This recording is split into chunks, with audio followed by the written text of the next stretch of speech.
მადლობა მოგზავნით ჩემს სანდვიჩებს.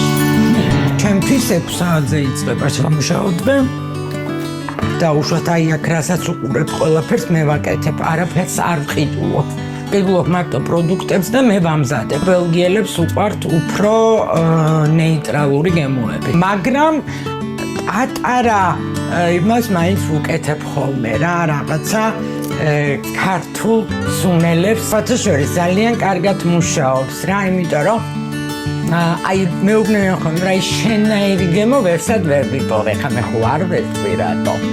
ეს არის ჩვენი ფასების ბორდი, შეხედეთ, აქ ჩვენ ყავს ჩვენი ნიკალას მეთევზე, რომელზეც ნუ აი ძალიან მოწონთ ეს მოხატული ჩემი მეუღლის და ძალიან აღტოვანებულები არიან. ვარ ეკატერინე ლოლაძე, 53 წლის.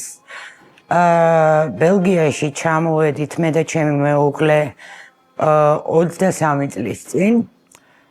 მე ვიყავი ფეხმძიმედ და აქ შეგვეძინა ქალიშვილი. ყავს კიდევ 2 შვილიშვილი.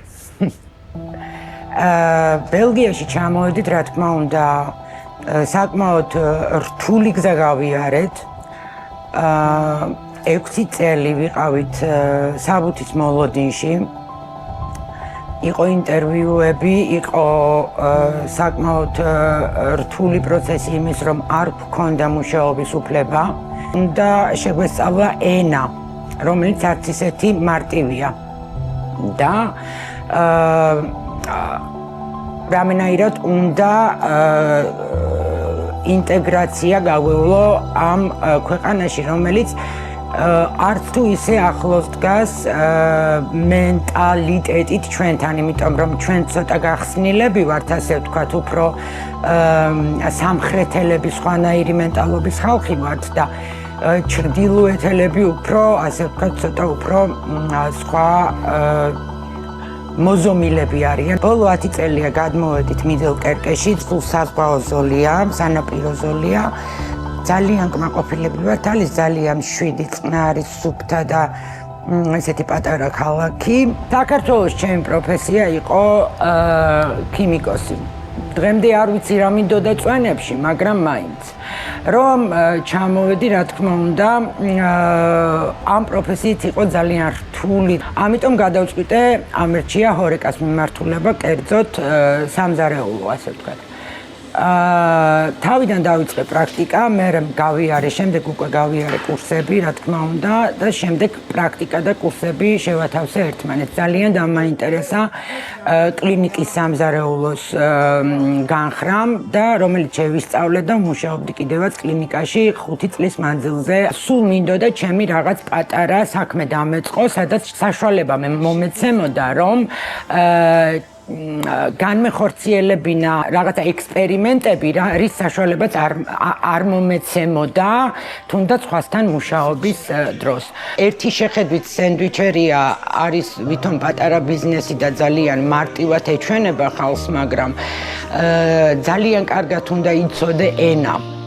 აქედან გამომდინარე, მე ძირითადად ჩემი პერსონალი არის ბელგიელი. სენდვიჩერია არის კიდევ ძალიან რთული იმ განხრით, რომ ჩვენ გვაქვს პირდაპირი კონტაქტი კლიენტთან და არ არის საშუალება არა გვაქვს, რომ აი ესეთი რაღაცნაირად მივიმალოთ და უშოთ თუ არ გვაქვს არ ხასიათზე არ ვართ, ან შეცდომის დაშვების უფლება არა გვაქვს, ასე ვთქვათ რა, ვერ ვუშვებთ, იმიტომ რომ კლიენტი აუცილებლად უნდა დაბრუნდეს ჩვენთან.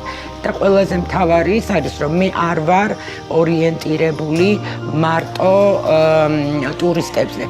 ჩემი ინტერესია, რომ იყოს აბსოლუტურად მოსახლეობა, რომელიც ჩემს გარშემო ცხოვრობს, იმიტომ რომ მე ზამთარში მქონდეს საშუალება მუშაობის. ჩემი ქალიშვილიც, რა თქმა უნდა, მეხმარება ჩემს პერსონალთან ერთად, როდესაც ის არ სწავლობს, ან არ აქვს ლექციები, ან თავისუფალია, ყოველთვის მოდის და ძალიან მაყოფილი ვარ ამითაც, რომ ოჯახური ბიზნესია, ასე ვთქვათ. ჩემი მეუღლეც ჩართულია ყველაფერში. რაღაცა მე ცოტა მიჭირს ხოლმე ეს ყველაფერი ერთად და ბუღალტერია და ესეთი საბუთების საქმე და ასე შემდეგ ჩემი მოკვლია დაკავებული. ბიზნესის გახსნა ძალიან მარტივი არის. როცა აბსოლუტურად პირველად იწყე და მანამდე არ ქონია არანაირი პრაქტიკა და გამოცდილება, პირველი რასაც აკეთებ, ბუღალტერს ირჩევ. მიდიხარ ბუღალტერთან, ეს ერთ-ერთი გზა არის რა. ეუბნები რომ გინდა ბიზნესი გახსნა, რამდენიმე დღეში ფაქტიურად ბუღალტერი გიკეთებს უკვე აქტივირებულ ბიზნესს. აქ ქვია BTV-ს, DGG-ს ის არის ნომერი და როგორც კი მოგანიჭებენ და რამდენიმე დღეში მოგანიჭებენ, იმ წუთასვე შეგიძლია დაიწყო ინვესტირება და თუ სიტყვაზე როგორც ჩვენთან შეპესი არის ისეთის გახსნა გინდა, ერთი კვირა, მაგრამ აბსოლუტურად არანაირი წინააღმდეგობა არ გაქვს. არის გარკვეული გადასახადები, მაგრამ მცირედი. მაგის გარდა, რა ვიცი, ხელშეწყობა არის, სუბსიდიებია ბევრი. არის ორგანიზაციები, რომლებიც გეხმარებიან თუ რაღაცა საკითხი არ იცი, თქვათ, გაგარკვიონ აბსოლუტურად უფასოდ. მერე თუ საჭირო არის ამაზე დაფინანსება და კარგი ბიზნეს გეგმა გექნება, ამასაც გიფინანსებენ. ოღონდ რა თქმა უნდა, სპეციალური კომისია ის შეისწავლის შენ ბიზნეს გეგმას და მაგის მიხედვით რა. რა ვიცი, კანონი და წესით თუ იქნები და იცხოვრებ, ძალიან კარგი. გადასახადი არის რა თქმა უნდა ძვირი, მაგრამ მე ვიცი რომ ის გადასახადი ბრუნდება აბსოლუტურად ჩემთვის, ანუ იმ გადასახადს, რასაც ვიხდი.